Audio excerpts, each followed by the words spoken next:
Revelações sobre as tentativas de desenvolver uma nova arma de guerra. Uma tecnologia capaz de controlar o clima e produzir desastres naturais. Mas será que o ser humano seria capaz de comandar as forças da natureza? Mito ou verdade? Ciência ou teoria da conspiração? Raios,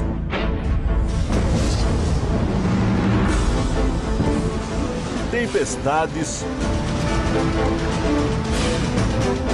furacões e terremotos.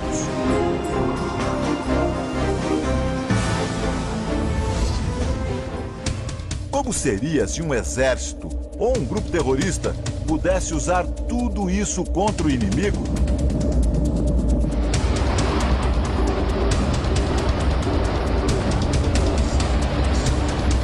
Será que isso já aconteceu? Desastres como esses que acabamos de mostrar sempre tiveram uma única explicação: a força incontrolável da natureza. Agora surgem novas teorias sobre a ação humana por trás da destruição. Experiências secretas ou pouco conhecidas teriam a finalidade de criar uma nova arma de guerra: a manipulação do clima. Uma tecnologia capaz de transformar, por exemplo, as ondas do mar num tsunami, como aquele do Japão, e com isso destruir uma cidade inteira.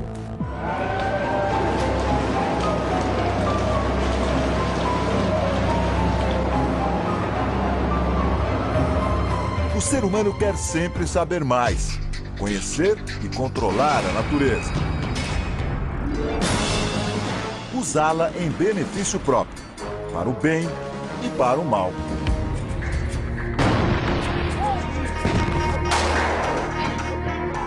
Por que não transformar em armas os desastres naturais?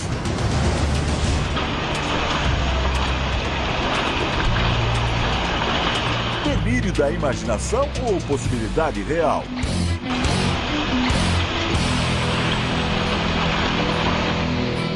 Quem poderia prever a dimensão de um ataque como o de 11 de setembro? E hoje, 10 anos depois, quem pode garantir que o homem não vai produzir uma nova arma? Uma arma climática? Chuvas, terremotos e ondas manipuladas já são reproduzidos em laboratórios, como aqui, neste tanque de provas da Universidade de São Paulo.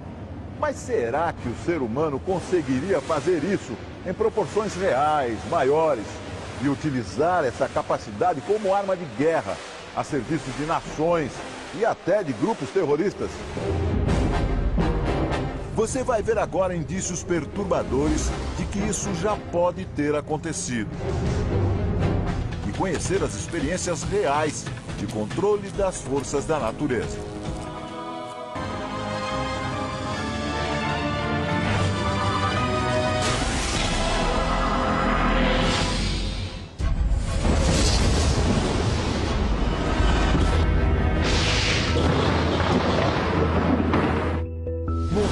Do Novo México, Estados Unidos.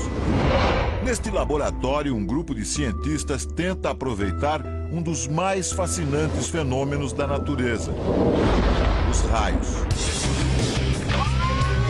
A ideia é interceptar e direcionar o raio. Os cientistas lançam rumo às nuvens de tempestade um foguete com um cabo fixado ao solo. Veja o momento exato em que o raio atinge o foguete. Milhões de volts passam pelo cabo e vão direto para o chão. Neste outro laboratório, Greg Lay tenta produzir raios de forma controlada. Ele estuda os efeitos dos raios em aviões, casas e carros para torná-los mais seguros durante as tempestades. O cientista aciona a máquina e um raio se forma aos poucos. A experiência é apenas uma amostra do que acontece ao ar livre. Agora imagine um campo de batalha onde o alvo é um tanque inimigo. As pesquisas não têm finalidade militar, mas os cientistas concordam que os raios podem ser uma arma devastadora numa guerra.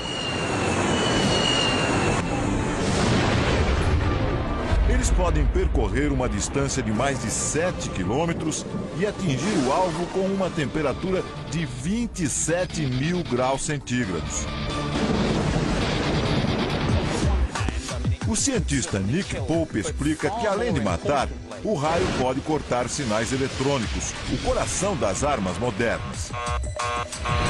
Pode interceptar sinais de radar, impedir a operação de sistemas e interferir em todos os tipos de programas de computador.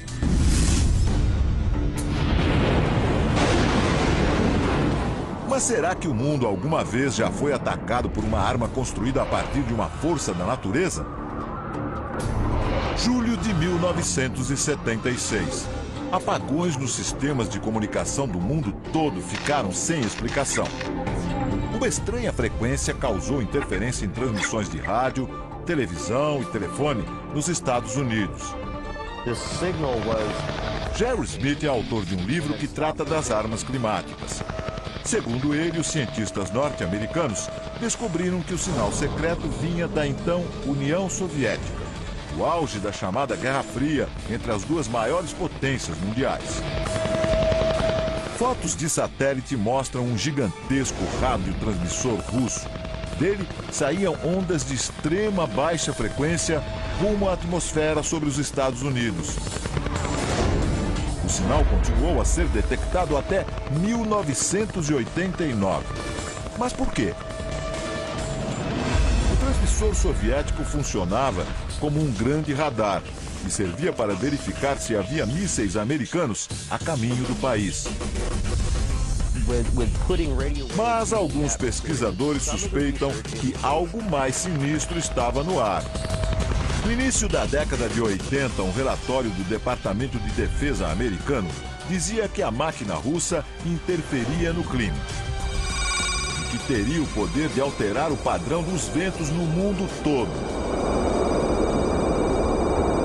Será que o transmissor foi uma arma secreta entre União Soviética e Estados Unidos? O fato é que, nessa época, algo muito estranho aconteceu. De 1987 a 1992, o estado da Califórnia passou por uma das secas mais dramáticas da história. As lavouras secaram e o gado morreu. O preço dos alimentos subiu vertiginosamente e a população ficou aterrorizada. Os especialistas em clima disseram que a causa foram as altas temperaturas que impediram a entrada de umidade na região, um fenômeno fora do comum para a Califórnia. Normalmente, os ventos de grande altitude levam a umidade para a costa dos Estados Unidos. As setas indicam que os ventos sopram sempre para o leste. Durante a seca, os ventos mudaram subitamente de direção e se enfraqueceram. É claro que os soviéticos negaram tudo. Este professor de táticas militares diz que negar faz parte do jogo. Afinal, nenhum governo se sentiria confortável em admitir que deu início a uma guerra climática. Coincidência ou não, em 92 os Estados Unidos começaram a construir este enorme complexo de antenas no Alasca, como parte do projeto conhecido como HAARP. A sigla em inglês quer dizer Programa de Investigação de Aurora Ativa de Alta Frequência. Um nome sofisticado para um projeto que começou na Força Aérea e na Marinha Americanas. O complexo reúne 180 antenas de 22 metros de altura. Juntas, elas podem apontar para qualquer alvo no céu e emitir milhões de watts de baixíssima frequência, formando uma trilha na atmosfera. Este militar americano diz que o projeto HAARP é usado apenas para fins de defesa. Mas uma outra teoria apareceu. A intensa energia jogada no céu pelo HAARP poderia ser um dos fatores do aquecimento global e das mudanças climáticas. O cientista